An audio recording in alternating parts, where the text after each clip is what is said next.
Shalom à tous. Alors aujourd'hui, nous allons parler du féminisme. Nous verrons que le féminisme n'est pas uniquement présent dans Babylone, mais cette doctrine est aussi fortement entrée dans les églises, et même dans les milieux nazaréens. Cela veut dire que même la femme vertueuse de Proverbe 31 a été balayée par cette doctrine qui ressemble un peu à une vague déferlante. Nous parlions la semaine dernière du dragon qui envoie un fleuve sur l'épouse dans Apocalypse 12. Eh bien là, c'est même plus un fleuve, c'est quasiment un raz-de-marée. Comme vous le savez sûrement, il y a eu plusieurs mouvements féministes. Le féminisme de la première vague date du début du XXe siècle. Cette première vague concernait les droits civiques et politiques, comme le droit de vote. Toutefois, c'est au XVIIIe siècle que sont habituellement datées les prémices du féminisme. Ces revendications en faveur d'une émancipation des femmes apparaissent en France durant la Révolution française, notamment dans les cercles privés de l'aristocratie. Le féminisme était déjà présent au moment de la Révolution française, car une fois qu'on a coupé la tête du roi, les choses ont commencé à changer. Alors, le mot révolution, cela veut dire une rotation complète, donc le patriarcat a commencé son inversion au profit du féminisme. Honoré de Balzac nous explique les principes fondateurs derrière la Révolution. En coupant la tête à Louis XVI, la Révolution a coupé la tête à tous les pères de famille. Il n'y a plus de famille aujourd'hui, il n'y a plus que des individus. En voulant devenir une nation, les Français ont renoncé à être un empire. En proclamant l'égalité des droits à la succession paternelle, ils ont tué l'esprit de famille. Ils ont créé le fisc. Nous sommes entre deux systèmes, ou constituer l'État par la famille, ou le constituer par l'intérêt personnel. La démocratie ou l'aristocratie, la discussion ou l'obéissance, le catholicisme ou l'indifférence religieuse, voilà la question en peu de mots. Alors Balzac était sûrement un visionnaire, car même avant la première vague du féminisme, il avait déjà saisi le plan de l'ennemi, à savoir couper la tête à tous les pères de famille. Détruire la famille pour ne plus faire que des individus, des salariés. En 2024, on est plus que jamais dans ce chaos social que Balzac prophétisait entre guillemets. Mais revenons-en au féminisme dans l'Église. Quand on demande aux croyants si la première vague du féminisme est une bonne chose, la plupart d'entre nous dira que c'était légitime, car les femmes devraient avoir les mêmes droits que les hommes. Elles devraient pouvoir voter ou avoir un droit à la succession paternelle, c'est-à-dire un droit à l'héritage. Eh bien, en réalité, dans la Bible, le statut juridique des femmes n'est pas le même que celui des hommes.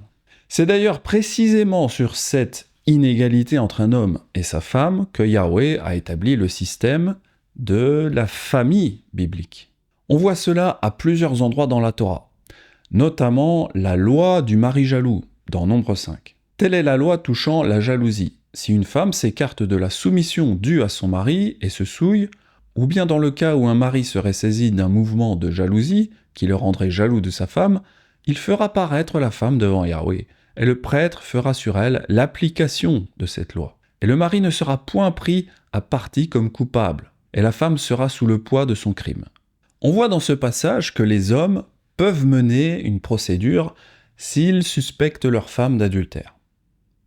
Les femmes, en revanche, n'avaient pas un tel droit. À de nombreux endroits dans la Torah, nous allons voir une inégalité entre l'homme et la femme. Cela va nous montrer que Yeshua n'est pas en faveur du féminisme, pas même en faveur de celui de la première vague. Dans la Torah, il y a aussi les passages des dénombrements. En effet, les femmes et les enfants n'étaient pas comptabilisés avec les hommes. Faites le dénombrement de toute l'assemblée des enfants d'Israël, selon leur famille, selon les maisons de leurs pères, en comptant par tête les noms de tous les mâles, depuis l'âge de 20 ans et au-dessus. Ce principe se retrouve aussi dans les évangiles lors de la multiplication des pains par Yeshua. Les femmes n'étaient pas comptées. Ceux qui avaient mangé étaient environ 5000 hommes, sans les femmes et les enfants. Ce que je veux vous dire par là, c'est que les droits civiques ou politiques des femmes n'ont jamais été les mêmes que celui des hommes. Dans la Torah, le droit des femmes existait seulement au travers de leur mari, ou alors au travers de leur père, quand elles n'étaient pas mariées. Alors évidemment, ce que nous devons ajouter, c'est que dans la Bible, le droit de vote n'existe pas. Car je rappelle que la démocratie n'existe pas dans la Bible. Enfin si, la démocratie a existé durant un petit laps de temps dans l'histoire de Corée. Mais nous savons comment tout cela s'est terminé. Je ne vais pas m'étendre sur ce sujet parce que je l'ai déjà approfondi par ailleurs, voir l'enseignement sur l'esprit démocratique de Corée. Alors pour résumer, aujourd'hui, les hommes ou les femmes nazariennes ne sont même pas censés voter pour qui que ce soit, car c'est Yahweh qui élève ou abaisse les rois de la terre. Car il n'y a point d'autorité qui ne vienne d'Élohim, et les autorités qui existent ont été instituées d'Élohim. Bon, reprenons maintenant le cours sur le féminisme. La première vague du féminisme proposait aussi que les femmes aient les mêmes droits de succession que celui des hommes. Dans les temps anciens, les femmes n'avaient pas le droit à l'héritage, ou n'avaient pas le droit de propriété. C'était toujours les frères qui recevaient l'héritage de leur père, avec une double portion pour l'aîné. C'est ce qu'on appelait le droit d'aînesse, qui est aussi une loi biblique. Même si une fille était l'aînée de la famille, elle n'avait pas ce droit d'aînesse qui était réservé aux hommes. Dans la Torah, on parle de ce sujet de l'héritage avec les filles de Tsélopherad. Moïse porta la cause devant Yahweh, et Yahweh dit à Moïse, « Les filles de Tsélopherad ont raison. Tu leur donneras en héritage une possession parmi les frères de leur père, et c'est à elles que tu feras passer l'héritage de leur père. Tu parleras aux enfants d'Israël et tu diras, « Lorsqu'un homme mourra sans laisser de fils, vous ferez passer son héritage à sa fille. S'il n'y a point de fille, vous donnerez son héritage à ses frères. S'il n'y a point de frère, vous donnerez son héritage aux frères de son père. S'il n'y a point de frère de son père, vous donnerez son héritage aux plus proches parents dans sa famille, et c'est lui qui le possédera. Ce sera pour les enfants d'Israël une loi et un droit, comme Yahweh l'a ordonné à Moshe. » Alors dans ce passage, on pourrait croire que les filles de Tsélopherad étaient les premières féministes de l'histoire. Mais en réalité, elles devaient obligatoirement se marier dans une tribu de la famille de leur père, pour qu'elles puissent garder leur héritage. Mais c'était toujours leur mari qui possédait l'héritage en définitive. Voici ce que Yahweh ordonne au sujet des filles de Tsélopherad. Elles se marieront à qui elles voudront, pourvu qu'elles se marient dans une famille de la tribu de leur père. Par contre, si les filles de Tsélopherad se mariaient avec une autre tribu, alors elles diminuaient l'héritage de leur tribu. Si elles se marient à l'un des fils d'une autre tribu, des enfants d'Israël, leur héritage sera retranché de l'héritage de nos pères, et ajouté à celui de la tribu à laquelle elles appartiendront. Ainsi sera diminué l'héritage qui nous est échu par le sort. Donc les filles de Tsélopherad n'étaient pas des féministes avant l'heure. Elles étaient au contraire soucieuses que l'héritage de leur père ne soit pas perdu dans d'autres tribus. Elles étaient donc des ferventes défenseuses de l'héritage patriarcal. Elles étaient pour la famille biblique. Alors aujourd'hui, en 2024, lorsqu'un homme meurt, l'héritage est donné en part égale aux fils et aux filles. Car notre société prône l'égalité entre l'homme et la femme. Mais cette égalité, qui peut nous sembler bonne, n'est en réalité pas biblique. Tout cela signifie que même la première vague du féminisme sur les droits civiques des femmes n'était pas bonne.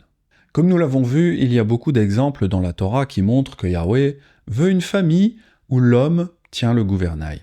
Le concept de la famille biblique repose justement sur cette inégalité entre un homme et sa femme. Cela signifie que quand il y a égalité entre l'homme et la femme, alors cela renverse le concept de famille. Dans la vidéo sur la sexualité biblique, j'avais évoqué toutes les raisons qui font que le Satan empêche ou retarde le mariage. Une chose que j'avais oublié de mentionner, c'est que le féminisme a rendu le mariage très difficile pour les hommes. Par opposition, dans la Torah, le mariage est toujours au profit des hommes, que ce soit concernant l'héritage, concernant l'adultère, concernant le divorce. Ce sont les hommes qui ont autorité sur toutes ces choses-là. Mais aujourd'hui, en 2024, ce sont les femmes qui dirigent souvent le mariage. Les hommes se trouvent donc dans une grande insécurité. En effet, selon l'INED, plus de 44% des mariages terminent en divorce, et dans 75% des cas, c'est la femme qui initie la demande de divorce. Dans la Torah, il n'y a que le mari qui puisse faire une lettre de divorce. Mais ce n'est pas une séparation définitive comme l'enseigne le monde. C'est une séparation temporaire pour mettre la femme dans une position de repentance lorsqu'elle est adultère. On en avait déjà fait l'explication dans l'étude sur le mariage biblique.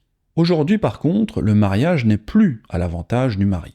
Lorsqu'un homme se marie aujourd'hui, il voit son héritage divisé en deux en cas de divorce. Il devra aussi verser une pension alimentaire à sa femme. Dans la Torah, la femme n'aura pas de pension alimentaire, et elle n'aura pas d'héritage non plus. Dans la Torah, la femme a tout intérêt à ce que son mariage fonctionne, car sinon elle perdra beaucoup. En 2024, nous voyons que ce sont les femmes qui initient le divorce dans 75% des cas. C'est peut-être pour cela que Yahweh a donné l'autorisation de divorcer que pour les hommes et dans des cas très spécifiques. Comme le dit le dicton populaire, souvent femme varie, bien folle qui s'y fie. Ce proverbe nous montre que c'est inscrit dans la nature des femmes de ne pas être constantes. Cela explique peut-être pourquoi ce sont elles qui initient le divorce aujourd'hui. Cela explique aujourd'hui que les mariages sont de plus en plus rares, car l'homme a plus à y perdre qu'à y gagner. Quel risque pour un homme de se marier? J'en vois pas. Oula, il y a trop de risques. Vas-y, on a... Là, c'est pour ça. Avec le micro, je vais faire ma sieste. Et aujourd'hui, si on prend au regard de la législation, se marier, tu réfléchis à 4 fois. Tu réfléchis même à 5 fois avant de te marier. Pourquoi? Puisque tout le principe de du régime des communautés des biens, en fait, par principe, tout ton patrimoine, tout ce que tu auras investi toi-même, madame va prendre la moitié si vous vous divorcez. Même avec un contrat de mariage? Avec un contrat de mariage, et après derrière, il y a tout ce qui concerne, s'il y a des enfants, pension alimentaire, etc. Et d'un point de vue législatif, je pense que l'homme n'est pas réellement favorisé. En fait, c'est même peut-être l'une des raisons pour lesquelles les hommes ne pensent pas trop au mariage. Ils disent, bon, il faut vraiment que je trouve la bonne, et puis ce serait compliqué. Tu penses qu'ils sont pas favorisés? Pourtant, c'est un peu des oppresseurs patriarcaux, non? Quel intérêt pour un homme de se marier si, quand il divorce, il a gros à perdre et que 75% des divorces sont initiés par les femmes? Ah, c'est une méga bonne question, ça. Nous voyons que le féminisme a progressivement détruit les droits des hommes, alors que la Torah leur donnait toute autorité sur leurs femmes et sur leurs enfants. Aujourd'hui, les femmes respectent leur patron, mais elles ne respectent plus leur mari. En effet, les femmes respectent uniquement ceux qui ont du pouvoir sur elles. Si une femme traite mal son patron, alors elle perdra son emploi, elle perdra sa source de revenus. Mais si une femme traite mal son mari, alors elle ne risque strictement rien. Car même en cas de divorce, elle est la grande gagnante. Dans la Torah, par contre, les femmes risquaient très gros en ne respectant pas leur mari, car elles étaient complètement dépendantes financièrement. Si vous êtes nazaréen et que vous prétendez obéir à Yahweh et à sa Torah, en acceptant le féminisme omniprésent dans notre société, alors vous êtes comme dans la fable de la grenouille. Vous êtes un batracien déjà bien cuit. En même temps, la casserole s'est mise à chauffer après la Révolution française. Et elle continue de chauffer encore aujourd'hui. Le Satan propose l'égalité, hommes et femmes. Et finalement, c'est cela, le féminisme. Les nazaréens devraient au contraire proposer une inégalité entre l'homme et la femme, pour restaurer le principe de la famille biblique.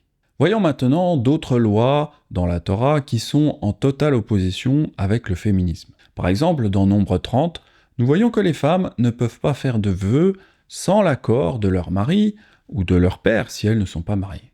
Mais si son père la désapprouve le jour où il en a connaissance, tous ses vœux et tous les engagements par lesquels elle se sera liée n'auront aucune valeur, et Yahweh lui pardonnera parce qu'elle a été désapprouvée de son père.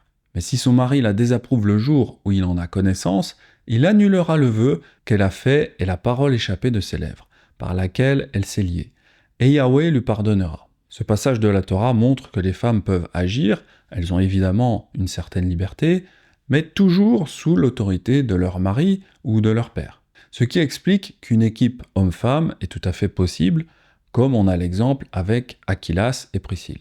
Il se mit à parler librement dans la synagogue. Achilas et Priscille, l'ayant entendu, le prirent avec eux et lui exposèrent plus exactement la voix d'Élohim. Étant donné que le statut d'une femme sans son mari est réduit, alors Yahweh a créé la notion de veuve. En effet, lorsqu'une femme perdait son mari, alors elle n'avait plus de ressources.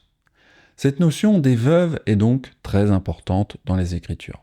Les veuves étaient aidées financièrement, soit par leur famille, soit par les dîmes, ou alors elles bénéficiaient de la loi du Lévira lorsque c'était possible.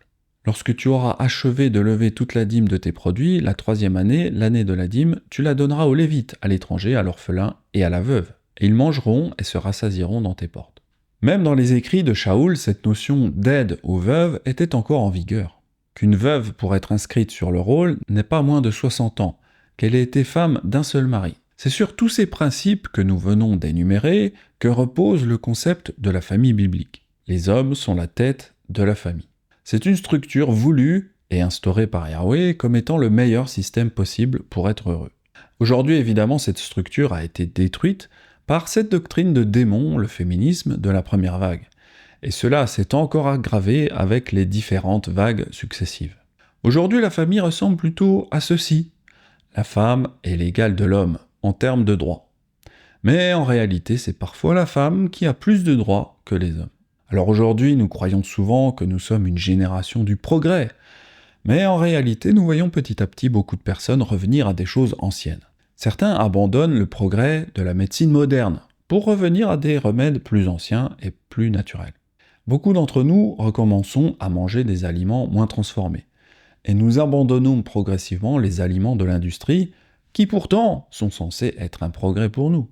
Mais concernant les anciennes valeurs du patriarcat, peu de croyants veulent abandonner le féminisme et revenir aux principes les plus anciens de la famille biblique. Si je posais la question à des nazaréens ou des messianiques aujourd'hui, est-ce qu'il faut revenir à l'inégalité des droits entre les hommes et les femmes ? Je pense que 90% seraient scandalisés, rien que dans le fait que je pose cette question. Il y a cependant quelques femmes qui essayent de revenir à la femme biblique, la fameuse tradwife. Mais cela reste une sorte de mode des réseaux sociaux. Les médias avaient parlé de cette mode de la tradwife. Ouais. Voilà, c'est le retour aux valeurs conjugales traditionnelles avec des épouses soumises à leur mari, toujours souriantes, brushing impeccable, collées en cuisine. On va décrypter ça avec Johanna dans un instant. On regarde d'abord le reportage de Tom Beck et Guillaume Lavial. Ce sont des influenceuses qui prônent un retour au foyer, ainsi qu'obéissance et soumission dans le couple. Les traditional wives, littéralement les femmes traditionnelles, sont en vogue sur les réseaux sociaux dans la sphère anglo-saxonne. Alors évidemment, toutes les femmes présentes sur le plateau étaient sur la défensive, car voir des tradwives en train de déconstruire un siècle de lutte féministe et revenir à des anciens principes les terrifiait. Alors, on pourrait dire les tradwives ou le dangereux fantasme d'un passé où seuls les hommes comptaient. C'est vraiment intéressant ce que dit cette chroniqueuse, car finalement, elle dit que dans le passé, seuls les hommes comptaient. Cette phrase devrait résonner en nous, l'époque où les hommes étaient comptés. Effectivement, c'est ce que je mentionnais en début de vidéo, avec les versets sur le dénombrement. Ceux qui avaient mangé étaient environ 5000 hommes, sans les femmes et les enfants. Les hommes sont ceux qui comptent, ou ils sont ceux qui étaient dénombrés dans la Torah. Ces principes peuvent sembler moyenâgeux, mais en réalité ce sont les principes de la Torah et des évangiles. La figure de proue des tradwives, c'est Helena Kate. C'est une Britannique, star des réseaux sociaux, qui revendique la soumission à son mari. Donc je la cite parce que j'ai écouté certaines de ses vidéos, vous verrez, c'est très angoissant. Retour, moi je parlerais plutôt de régression. On valorise le rôle de l'homme en tant que chef de famille et la femme à la maison, comme tu disais. Même le mot « chef de famille » est comme un gros mot pour ces femmes modernes. Il y a un retour de tous les stéréotypes de genre. La chroniqueuse parle des stéréotypes de genre, et il est vrai que le féminisme en 2024 veut en effet détruire les stéréotypes de genre. Même dans une simple publicité pour une voiture, on veut montrer que c'est la femme qui conduit la voiture. Sous-entendu, c'est elle le patron. Dans cette pub, la femme passe à côté du stéréotype de la famille. En effet, si on achète une Peugeot, on est une femme libérée. Le progrès, c'est la femme seule et indépendante. Et le progrès, c'est une voiture électrique française. Dans cette publicité également, la popularité est montrée par une femme ou un homme. Enfin, on ne sait pas trop ce que c'est. Cette pub montre la déconstruction des genres, des stéréotypes. C'est la grande théologie du wokisme avec le féminisme en tête de gondole. Les féministes sont là pour déconstruire ce qu'est un homme ou ce qu'est une femme. Vous connaissez sans doute la théorie du genre, qui dit qu'on peut décider de son genre sans tenir compte de notre biologie. Le but derrière cette doctrine, c'est de détruire la structure biblique de la famille qui repose sur cette inégalité homme-femme. Les wokistes aujourd'hui sont tellement matrixés qu'ils ne savent même plus répondre à une simple question de base, la fameuse question « Qu'est-ce qu'une femme ?» What is a woman?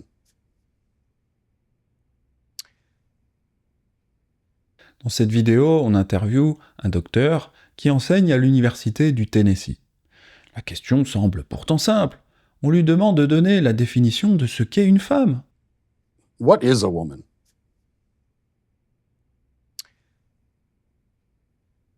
Why do you ask that question? I just really like to know. What do you think the answer to that question is? Well, I'm asking. That's why I came to a college professor who's this is what you do. What other kinds of answers have you gotten?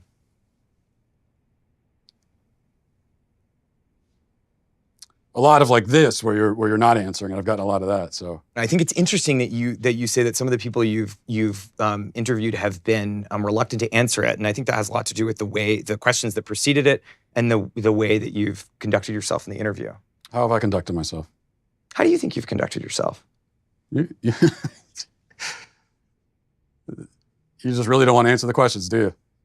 I came today very willing and enthusiastic about answering questions about women's and gender sexuality studies, which is So you what wanted I do. you wanted to answer questions about women's studies, and so shouldn't the first answer you should be able to provide is what exactly is a woman? Well, for me, it's actually a really simple answer, and that's a person who identifies as a woman. But what are they identifying as? As a woman. But what is that? As a woman, Do you know what a circular definition is? I do. Alors la réponse que donnent les wokistes par rapport à la femme, c'est une personne qui s'identifie comme une femme. On voit que cette simple question vient mettre les théories woke ou LGBT en échec. Alors on peut rigoler en voyant ce genre d'interview, c'est assez marrant, mais en réalité nous devrions nous inquiéter de ce genre de théorie, car ces gens-là, ils enseignent à des centaines d'étudiants. Ils ont le droit d'enseigner dans les universités, ce sont des docteurs, alors que leur place serait plutôt dans un asile de fous. Même en France, les universités sont aujourd'hui des endroits où l'on déconstruit les bonnes valeurs, où le bien devient le mal et où le mal devient le bien. Le féminisme a commencé avec le combat sur les droits de vote, mais n'a jamais cessé de progresser. Aujourd'hui, les féministes travaillent main dans la main avec les mouvements woke et LGBT pour déconstruire les rôles des hommes et des femmes à l'école et dans les universités également. Pour amener cette doctrine de démon dans la société, le diable a pris son temps, et il a choisi la méthode de la grenouille dans la casserole d'eau froide, qu'on porte lentement à ébullition. Mais aujourd'hui, sachant qu'il lui reste peu de temps, il va même jusque dans les écoles pour déconstruire l'inégalité naturelle des petits garçons et des petites filles. À Strasbourg, par exemple, dans les écoles, les enfants de 5 ans sont tracés par des gilets connectés pour corriger leurs comportements patriarcaux. Car en effet, les garçons occupent 80% de l'espace à la récréation. Quelle injustice! La mairie de Strasbourg a équipé 125 élèves de primaire de gilets connectés dans les cours de récréation. Madame Jeanne de Barséguian est la maire écologiste de Strasbourg. Elle souhaite que l'espace de jeu entre les filles et les garçons soit repensé. Les enfants sont donc tracés avec des vêtements dits intelligents. Ce sont bien les seuls dans cette expérience, afin qu'ils soient géocalisés en temps réel et que Madame le maire puisse tirer des enseignements et notamment rétablir l'égalité entre les garçons et les filles dans les cours de récréation. Il y a toujours à gauche cette volonté de rééduquer le peuple. On n'envoie pas les enfants en camp de travail, on les suit avec une balise Argos parce que 80% de l'espace des cours de récréation est occupé majoritairement par des garçons. La mairie de Strasbourg conclut qu'elle n'a pas l'ambition de régler les conséquences de plusieurs siècles de patriarcat, mais quand même qu'il faut changer les règles. Au nom de l'égalité, on fait et on dit n'importe quoi. L'idéologie égalitaire entraîne ces fadaises qui vont jusqu'à pister des enfants de 5 ans dans leur bac à sable. Si le Satan travaille à déconstruire la structure patriarcale, c'est parce qu'il ne veut pas que le royaume de Yeshua réussisse. Si les Nazaréens suivaient cette structure familiale de la Torah, alors on pourrait peut-être construire le royaume relativement facilement. Cela explique pourquoi le Satan est si motivé pour détruire cette belle structure familiale. En tant que Nazaréens, nous prêchons un retour à la Torah de Moshe. Mais dans les faits, Nous sommes tellement matrixés par les valeurs et les idées du monde que ce retour est parfois compliqué, voire impossible. Pour que les Nazaréens aient des assemblées ou de la communion fraternelle, il faudrait revenir à ces valeurs où les hommes retrouvent leur position biblique. Je vais vous donner un exemple concret pour comprendre où en est le féminisme dans les milieux nazaréens. Il y a quelque temps, j'ai reçu un email d'une femme enseignante nazaréenne. Elle enseignait à un petit groupe de croyants. Ma femme Yenchon lui a donc écrit pour la reprendre sur le fait d'enseigner. Cher étant d'accord avec les enseignements de Norma Willis, nous sommes contre le fait que les femmes enseignent. Dans toute la Bible, il n'y a aucun exemple sur une enseignante. Voici les liens d'études de Nazarene Israel sur ce sujet précis. Gender Roles in the Kingdom. The Ahab and the Jezebel Spirits. Junior, Woman Apostle au courrier.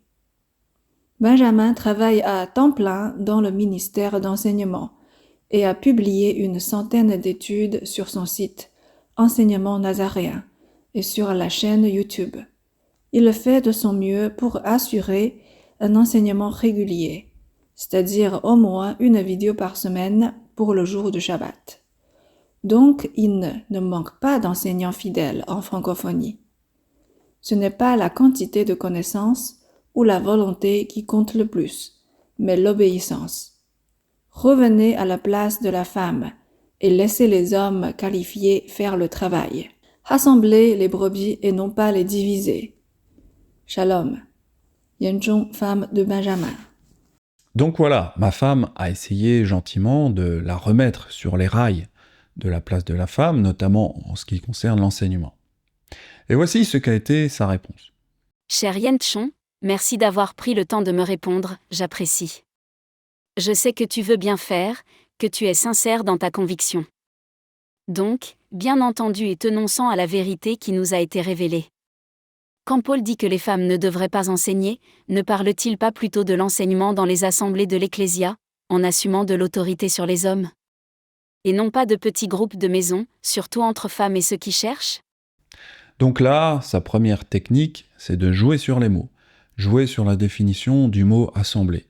Suivant la taille de l'assemblée, les femmes auraient le droit d'enseigner ou non, selon cette femme, bien sûr.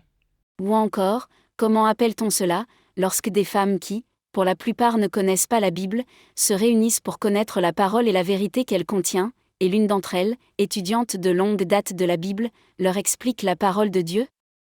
Je serais prête d'employer un mot ultérieur à enseigner. Là c'est pareil, elle dit que c'est un groupe de femmes, donc elle a le droit d'enseigner. Alors oui, il est vrai que Shaul dit qu'une femme peut enseigner d'autres femmes. De même, les femmes âgées doivent se comporter comme il convient à des servantes d'Élohim. Elles ne doivent pas être ménisantes, ni esclaves de la boisson, mais enseigner ce qui est bien, dans le but d'apprendre aux jeunes femmes à aimer leurs maris et leurs enfants, à être retenues, chastes, occupées aux soins domestiques, bonnes, soumises à leur mari, afin que la parole d'Élohim ne soit pas blasphémée. Nous voyons que Shaul ne dit pas que les femmes doivent enseigner la doctrine aux autres femmes, comme le ferait un homme. C'est plus des enseignements sur la place de la femme par rapport à leur mari et à leurs enfants. Bon, revenons-en à l'email de l'enseignante nazaréenne. Je serais prête d'employer un mot ultérieur à enseigner. Elle dit qu'elle préférerait utiliser un autre mot que celui d'enseigner. C'est aussi une technique qu'utilisent les wokistes. Ils changent la définition des mots pour déconstruire l'identité des gens. Bon, on avait déjà vu dans la vidéo sur les esprits d'Akab et de Jézabel que c'est une technique très utilisée. On ne dit plus enseigner, mais on dit qu'on fait des partages. Et ensuite, elle a commencé à se justifier. Ce n'est pas que j'enseigne quelque chose, mais vraiment un partage de ce que j'ai découvert. C'est juste dommage si tu resteras fermé à recevoir mon partage. Je suis sûre que tu serais béni. Est-ce que vous arrivez à ressentir cet esprit manipulateur ? L'esprit va essayer d'aller le plus loin possible. Non, ce n'est pas un enseignement. J'ai reçu quelque chose. Je veux juste le partager. Cet esprit va chercher à creuser la limite entre enseignement et partage. Mais là, l'esprit allait déjà trop loin, car c'était une étude de 7 pages quand même. Donc c'était clairement un enseignement déguisé. Donc vous voyez, dans ces deux femmes qui m'ont écrit, on voit toujours les mêmes schémas argumentatifs qui reviennent. C'est de cette façon qu'on peut discerner un esprit de féminisme. Ensuite, la sœur a écrit ceci. Étant donné que je suis seule dans ma région dans la foi nazaréenne, avoir été par la grâce d'Élohim appelée et enseigné la parole dans toute sa richesse, qu'est-ce que tu proposes, chère sœur? Laisser ces femmes dans les ténèbres? Bon, ici, elle utilise la méthode classique du chantage affectif. Si je n'enseigne pas, alors les femmes sont dans les ténèbres. Autrement dit, comment oses-tu laisser les gens dans les ténèbres? C'est une forme d'accusation couramment utilisée par l'ennemi qui s'appuie sur le côté émotionnel. La mentalité derrière cette phrase, c'est que la fin justifie les moyens. Peu importe les moyens qu'on utilise, la fin est le plus important. Peu importe qu'il y ait des femmes enseignantes féministes, le plus important, c'est que les gens reçoivent l'enseignement. C'est la mentalité qu'avait Saül. Samuel l'a sévèrement repris pour son manque d'obéissance. Samuel dit « Yahweh trouve-t-il du plaisir dans les holocaustes et les sacrifices comme dans l'obéissance à la voix de Yahweh ? Voici l'obéissance vaut mieux que les sacrifices, et l'observation de sa parole vaut mieux que la graisse des béliers. Car la désobéissance est aussi coupable que la divination, et la résistance ne l'est pas moins que l'idolâtrie et les théraphim. Puisque tu as rejeté la parole de Yahweh, il te rejette aussi comme roi. Alors Saül dit à Samuel, « J'ai péché car j'ai transgressé l'ordre de Yahweh, et je n'ai pas obéi à tes paroles. Je craignais le peuple, et j'ai écouté sa voix. » Yahweh a demandé aux femmes de ne pas enseigner. Mais les femmes entendent autour d'elles que le peuple a soif de Torah.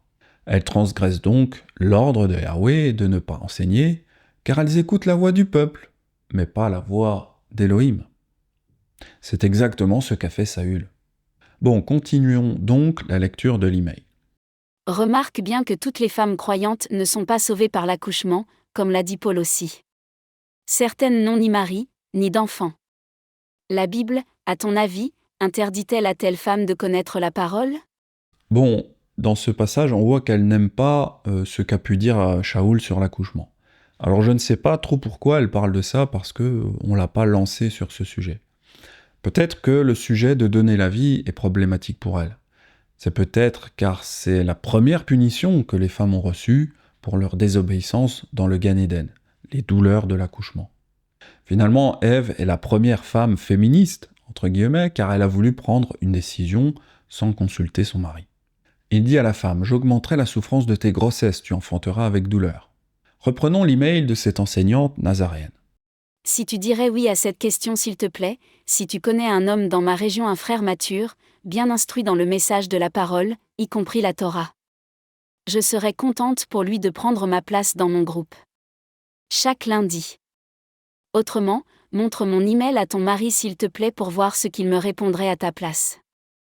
Ici, elle insinue que Yanchon, ma femme, répond dans mon dos, sans que je ne sache ce qu'elle fait. Donc cette femme part déjà du principe que la femme n'est pas soumise à son mari. Et merci de lui demander s'il lui est interdit de transmettre mon renseignement aux US comme c'était ma demande. Ou peut-être Benjamin a-t-il enseigné sur le Magen David? J'en serais reconnaissante de le savoir. Alors c'est vrai qu'elle me posait des questions sur le Magen David, mais vous verrez ma réponse plus loin. J'ai regardé les liens que tu m'as envoyés. D'abord, je ne suis pas une Jézabel. Bon, Yanchon n'avait pas affirmé qu'elle était une Jézabel. Donc ça veut dire que les enseignements de Norman Willis qu'elle a pu lire l'ont d'une certaine façon repris. Donc vous voyez que c'est assez intéressant de voir comment ce combat du féminisme est très présent dans le monde nazaréen aujourd'hui. Les femmes n'ont aucun scrupule à prendre parfois le rôle des hommes, car elles vivent depuis leur naissance dans un monde où l'homme et la femme sont égaux. Ensuite, elle va citer un verset de Paul sorti de son contexte. Il n'y a plus ni juif ni grec, il n'y a plus ni esclave ni libre, il n'y a plus ni homme ni femme, car tous vous êtes un en Jésus-Christ. Et si vous êtes à Christ, vous êtes donc la postérité d'Abraham, héritier selon la promesse. Galates 3. Ce verset m'interpelle, cher Yenchon. Y a-t-il un enseignement qui explique ce verset à la lumière de ta réponse?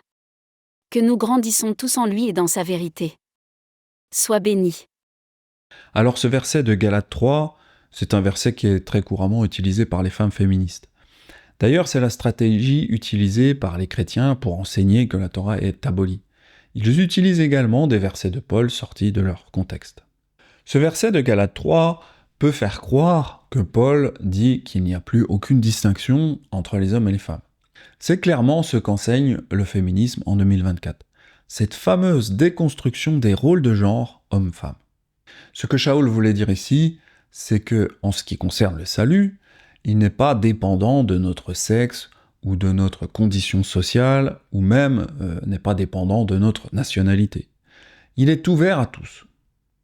Le salut, en fait, c'est une question de foi. Maintenant, voici ce que je lui ai répondu. Cher, les réponses que ma femme écrit sont toujours validées par ma relecture. Donc nous sommes érades sur ces questions. Alors par là, j'essaye de lui montrer que nous sommes unis et qu'elle ne doit pas croire que ma femme et moi, nous sommes divisés. Ensuite, je reprends les choses qu'elle avait dites pour répondre point par point. Pour moi, non. Les groupes de maison sont des assemblées à petite échelle. Alors tu peux transmettre mes vidéos et les articles aux femmes de ta région. Au lieu de réunions d'enseignement, tu devrais davantage faire des réunions de prière et de louanges, voire d'exhortation et prophétie. Vous pouvez aussi regarder l'enseignement du Shabbat que je publie et d'en discuter entre vous. Priez aussi que Yahweh vous envoie un homme qui pourrait diriger le groupe. S'il y a déjà un homme dans ton groupe, tu devrais l'encourager à grandir et à prendre le groupe en main, même s'il n'est pas encore qualifié pour enseigner. Il pourra au moins diriger la prière, la louange, etc. Ensuite, je réponds à son questionnement sur le Magen David. Alors si tu tapes Magen David dans la barre de recherche du site de Norman Willis, tu tomberas sur l'enseignement sur les images interdites. Tu ne devrais pas te permettre d'enseigner qui que ce soit, car si tu ne connais pas l'ensemble de la doctrine, cela pourrait avoir de mauvaises conséquences. Mes frères, qu'il n'y ait pas parmi vous un grand nombre de personnes qui se mettent à enseigner, car vous savez que nous serons jugés plus sévèrement. Yaakov ne dit pas « mes sœurs ». Encore une fois, je le dis dans l'amour, mais en tant que femme, tu ne devrais pas enseigner. Je dis cela pour t'éviter une grave condamnation lors de ton jugement. Et je pense que j'aurais dit la même chose à un frère qui enseigne sans vraiment savoir tout sur la doctrine, notamment les images interdites. Car une personne mal affermie peut faire des ravages, plus de mal que de bien. Et son jugement sera très sévère. L'enfer est pavé de bonnes intentions. On est souvent aveugle à ses propres défauts. N'oublie pas qu'on vit dans une société où le féminisme a détruit beaucoup des structures bibliques, du patriarcat et de la structure familiale. Il est extrêmement facile pour une femme aujourd'hui de chuter là-dedans. J'ai beaucoup d'expérience avec l'esprit de Jézabel. Je ressens beaucoup cet esprit dans les lignes que tu nous écris. Tu as parfaitement le droit de prophétiser, cher et même d'édifier les croyants autour de toi. Mais pas d'enseigner un groupe de maison.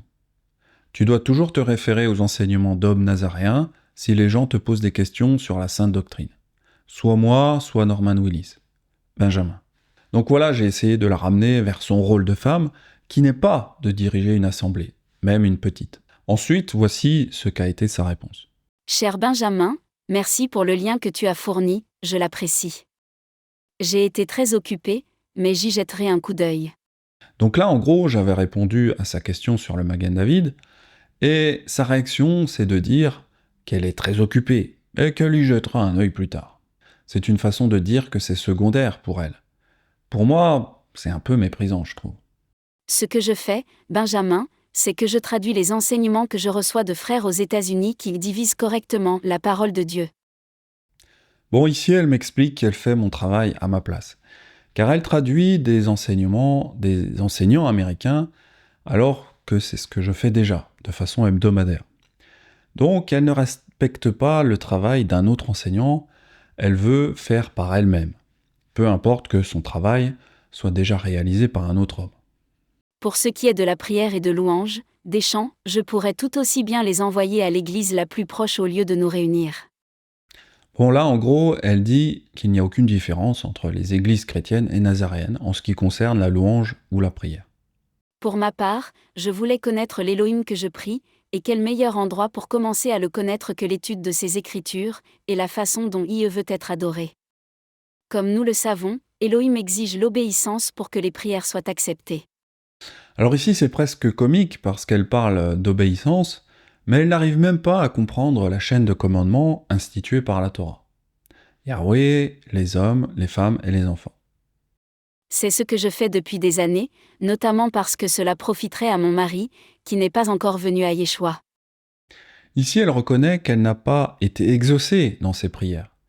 Mais elle dit plus haut que c'est l'obéissance qui fait que les prières sont exaucées. Donc, sans s'en rendre compte, elle confirme que sa désobéissance concernant son féminisme a pour conséquence que Yahweh n'envoie pas d'homme pour diriger son groupe. Bon, je continue l'email. J'aimerais bien, mais c'est un sujet difficile. Le seul homme dans notre groupe, il nous a rejoints il n'y a pas longtemps, est enraciné dans le catholicisme.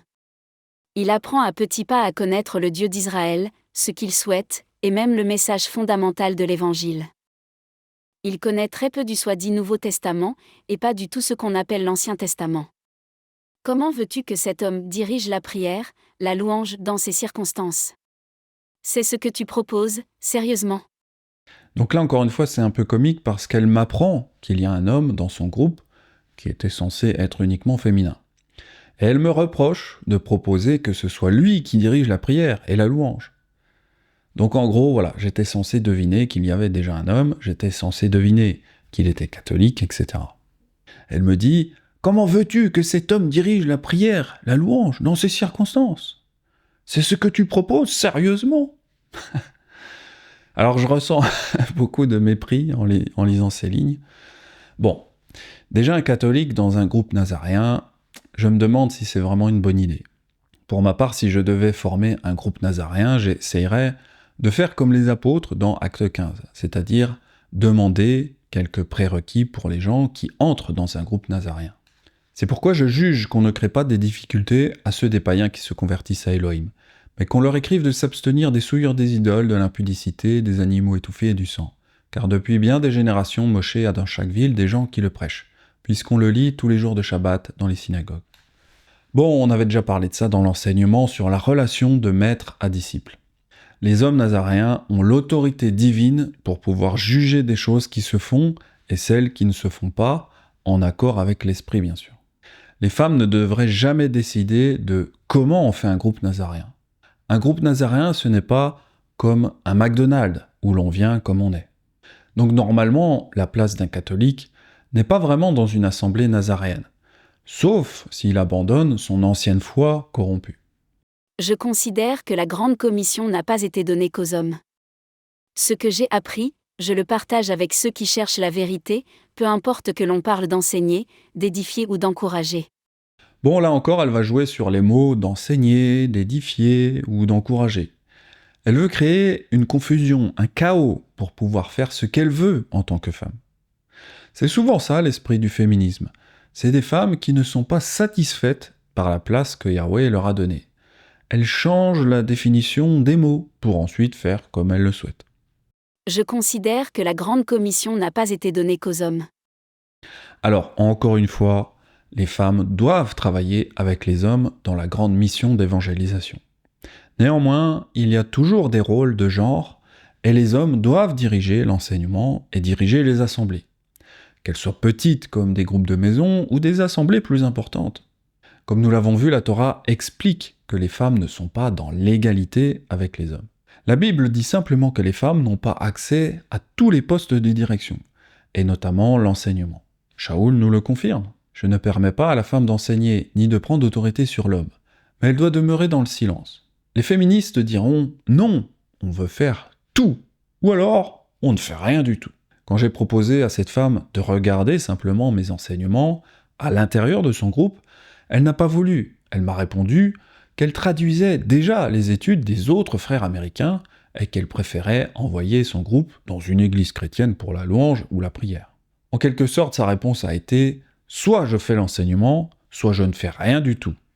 En bref, bien que je sois d'accord sur le fait que l'enseignement en public n'est pas pour les femmes, et que je suis tout à fait d'accord avec toi que le féminisme a détruit beaucoup des structures bibliques, il est en fait un effort de Satan de détruire la famille. Ce qui précède est juste pour dire que d'après ce que j'ai appris, adelphoi le pluriel peut inclure dans certains cas à la fois les hommes et les femmes. En anglais, nous pourrions utiliser le mot brethren, qui n'a pas d'équivalent en français. Encore une fois, ici, elle va jouer sur les mots. Le mot frère peut vouloir dire les hommes et les femmes. Elle va à tout prix chercher une brèche dans laquelle se glisser pour dire que les rôles de genre n'existent plus. Cependant, comme on l'a vu dans le passage de Matthieu 14, les hommes sont les seuls à être comptés. Ceux qui avaient mangé étaient environ 5000 hommes, sans les femmes et les enfants. Alors évidemment, ce passage de Matthieu ne veut pas dire que les femmes n'étaient pas là. Bien sûr qu'elles étaient là, mais elles ne sont jamais dénombrées. Les femmes sont là dans un rôle de soutien envers les hommes, car c'est cette stratégie qui fonctionne le mieux. Mais pour une femme féministe, cette idée que les femmes ne sont pas comptées est incompréhensible. Yeshua est mon exemple, Benjamin. Il a traité les femmes avec beaucoup d'amour et de respect, et il les a enseignées. Marthe aurait dû s'asseoir et écouter au lieu de s'occuper des choses qui faisaient partie de sa place. Alors évidemment, je suis d'accord avec elle. Yeshua aimait les femmes.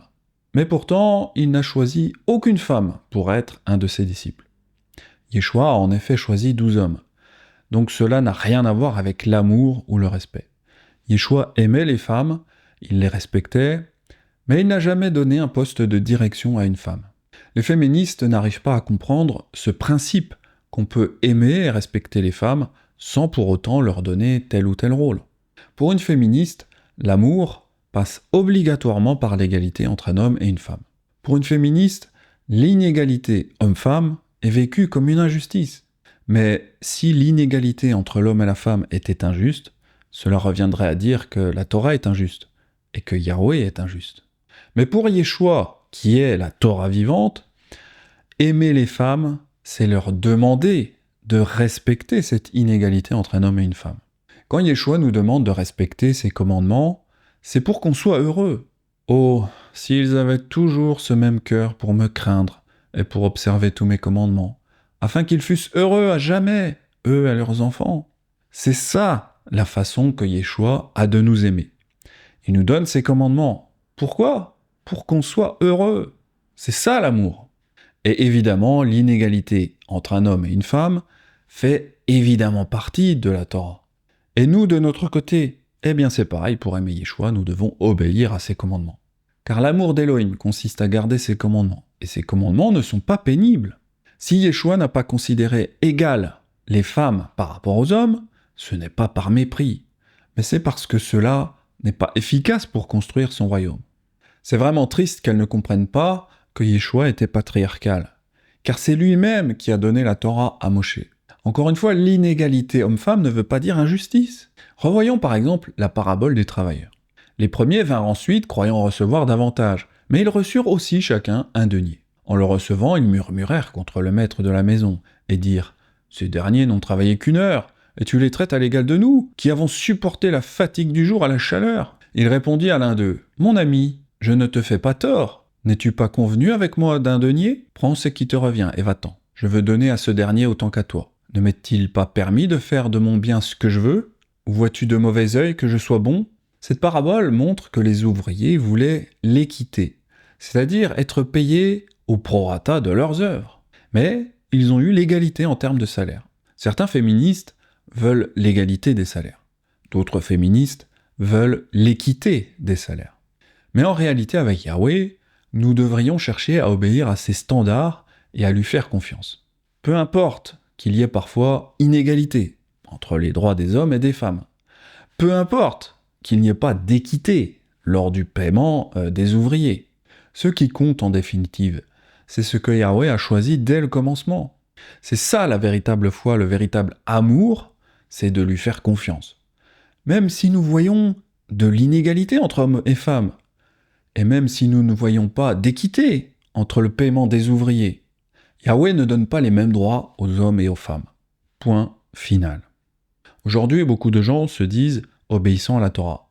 Mais aucun d'entre eux ne veut vraiment s'organiser selon l'ordre patriarcal de la Torah. Très peu de Nazaréens veulent déconstruire l'égalité homme-femme érigée par le féminisme anti-Torah. Bon, je continue l'email. Je ne m'identifie pas à cet équivalent, cher frère, ni en moi, ni dans les lignes que j'ai écrites. Mais je vais porter cette accusation devant Elohim dans la prière en demandant au roi de me condamner s'il y a du vrai là-dedans, car je ne prends pas ces choses à la légère. En général, s'il te plaît, ne jugeons pas les disciples de Yeshua sans les connaître, sans connaître leur situation et sans savoir ce qu'ils font exactement. Bon, ici, c'est le couplet classique. Elle utilise les mots accusation, condamné, jugement. Mais encore une fois, en tant qu'homme et disciple de Yeshua, nous pouvons juger de certaines situations, sans même être présents. Pour moi, absent de corps mais présent d'esprit, j'ai déjà jugé, comme si j'étais présent, celui qui a commis un tel acte. Le mot jugement, c'est de décider si une situation est autorisée par la Torah ou non. En tant que responsable nazaréen, j'ai une pleine autorité pour décider si une femme devrait ou pas enseigner. Et d'ailleurs, peu importe la situation, car la Torah ne donne pas vraiment d'exception. Ici, il est clair qu'elle ne peut pas enseigner. D'une part, car Yahweh ne lui a pas demandé, et d'autre part, qu'elle n'est pas qualifiée pour le faire. Mais surtout parce qu'elle est une femme. Tu vois, Benjamin, Elohim m'avait laissé dans le monde pendant 60 ans, à la poursuite d'une carrière qui m'a vu vivre et travailler sur 3 continents, avant de m'appeler dans sa merveilleuse lumière. Depuis lors, le roi n'a cessé de m'ouvrir sa parole. Bon, ici on comprend pourquoi elle est féministe. On voit que sa carrière a été toute sa vie. Mais encore une fois, la place de la femme, ce n'est pas dans le fait de faire une carrière et de voyager sur plusieurs continents. Voyons à nouveau quel est le rôle de la femme dans les Écritures. Dans la Bible, la femme est l'aide qu'a apporté Yahweh à Adam. Yahweh Elohim dit « Il n'est pas bon que l'homme soit seul, je lui ferai une aide semblable à lui ». Dans les Écritures, la femme est décrite comme le complément de l'homme. Sans la femme, l'homme ne sait pas s'accomplir. Proverbe 31 nous donne la description de la femme idéale. C'est une femme qui fait de la couture pour toute sa maison. Elle se procure de la laine et du lin, et travaille d'une main joyeuse. Elle met la main à la quenouille et ses doigts tiennent le fuseau. Elle ne craint pas la neige pour sa maison, car toute sa maison est vêtue de cramoisi. Voyez, une femme vertueuse, elle doit s'occuper de ce qui se passe dans sa maison, et faire carrière sur 3 continents ne permet pas vraiment de bien comprendre le rôle de la femme et de bien s'occuper de sa maison. De plus, c'est grâce à toutes ces vertus que son mari est un homme de valeur. Son mari est considéré aux portes lorsqu'il siège avec les anciens du pays. Une femme biblique va rester à sa place et c'est ce comportement qui va élever son mari.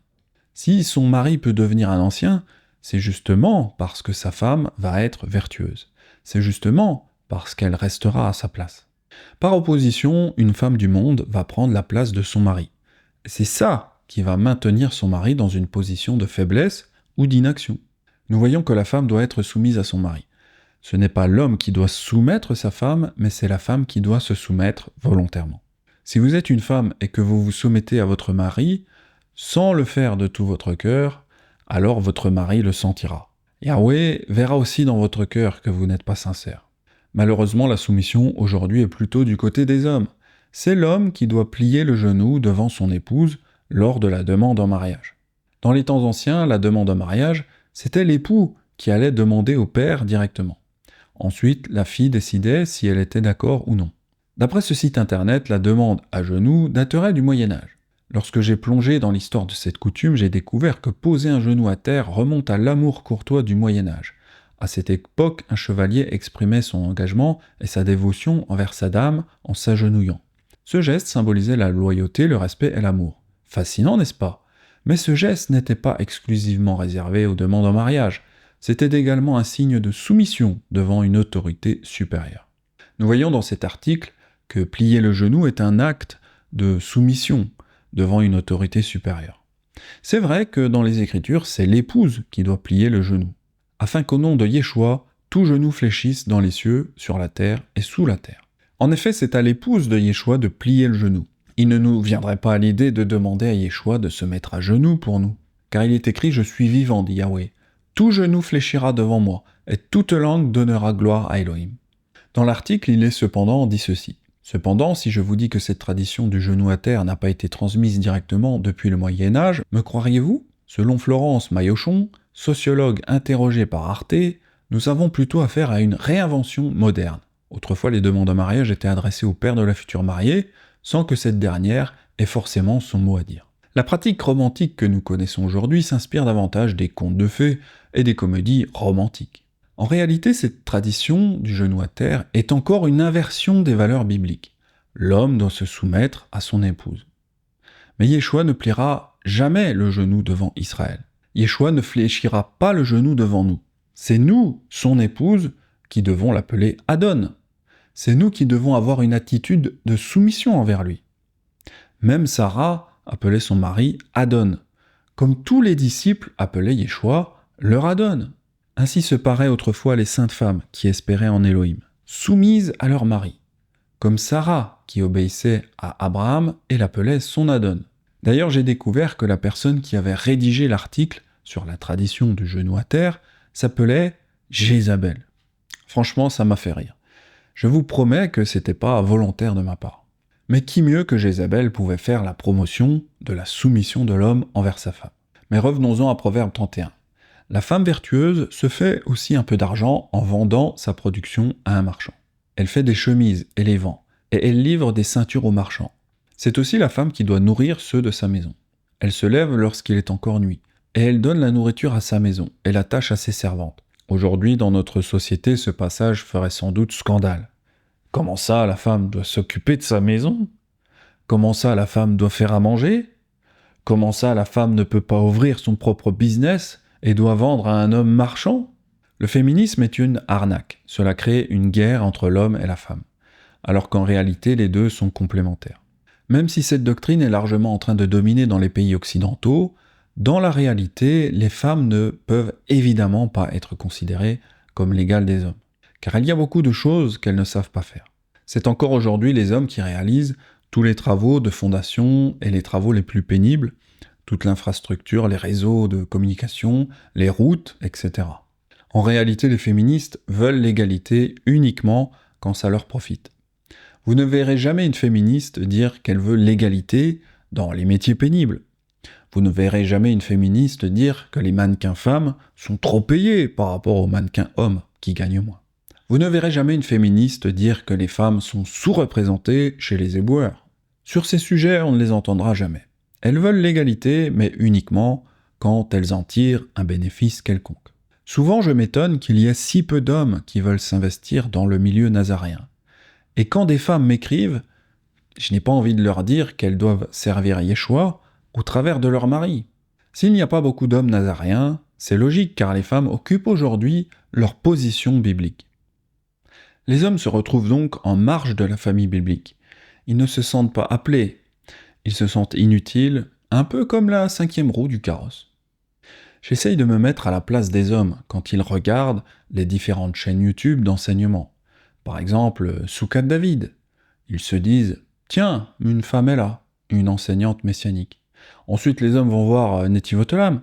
« Ah tiens, une enseignante nazaréenne. » Ils vont voir la chaîne de Ruth l'Israélite. « Ah tiens, une enseignante nazaréenne. » Et puis les hommes vont voir une vidéo d'une pasteur.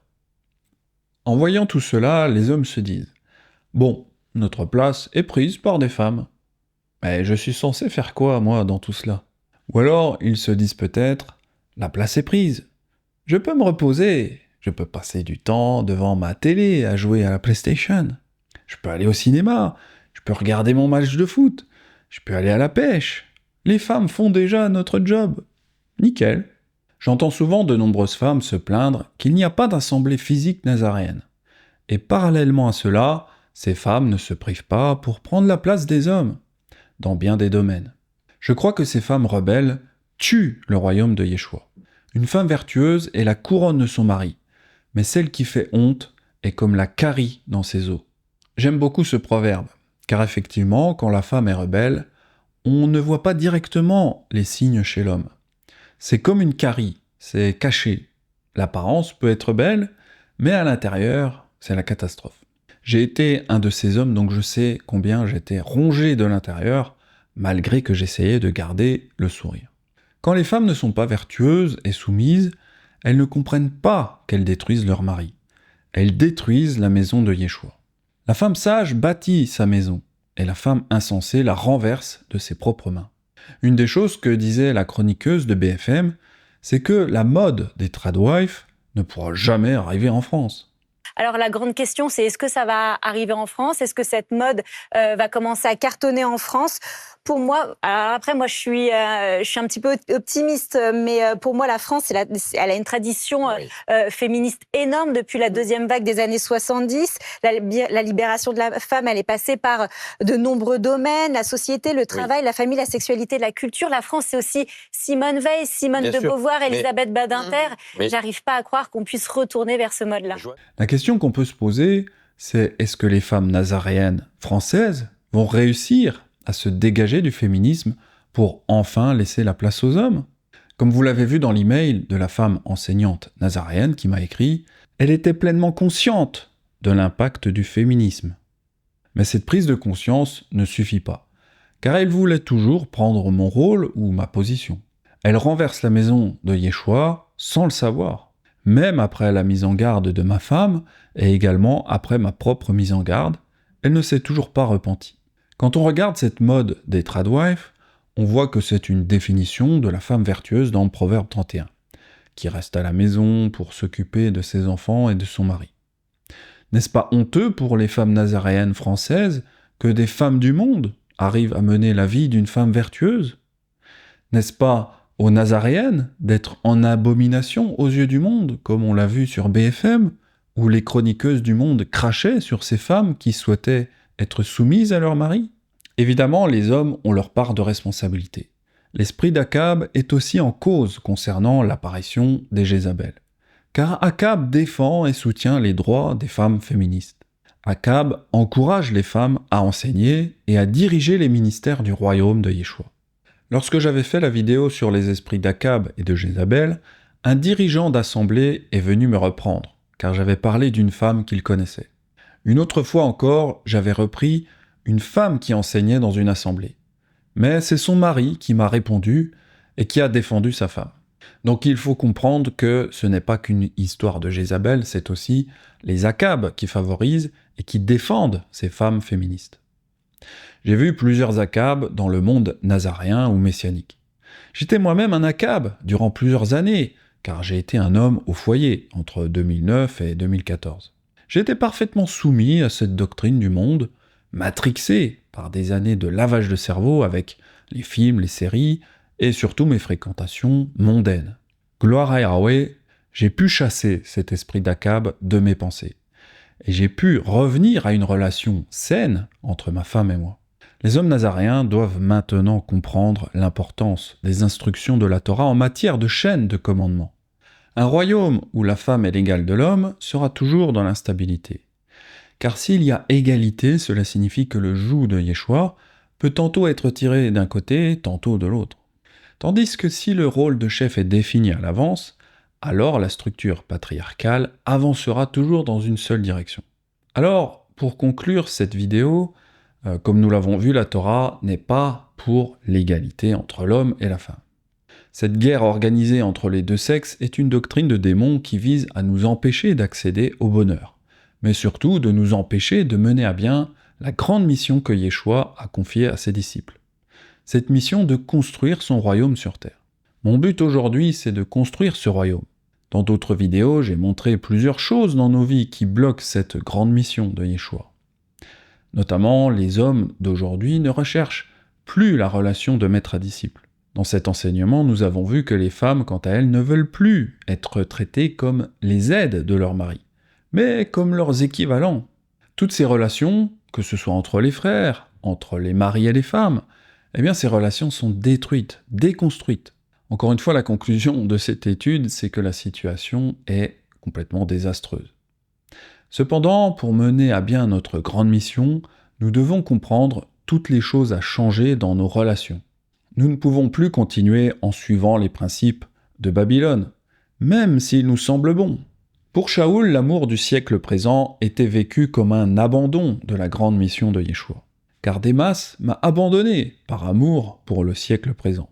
Donc je vous encourage à fuir les doctrines de ce siècle, comme le féminisme ou la démocratie. Le féminisme est une doctrine démoniaque qui fait toujours plus d'adeptes dans le christianisme et également dans les milieux nazaréens. Ma femme et moi, nous sommes des preuves vivantes que nous pouvons sortir du féminisme.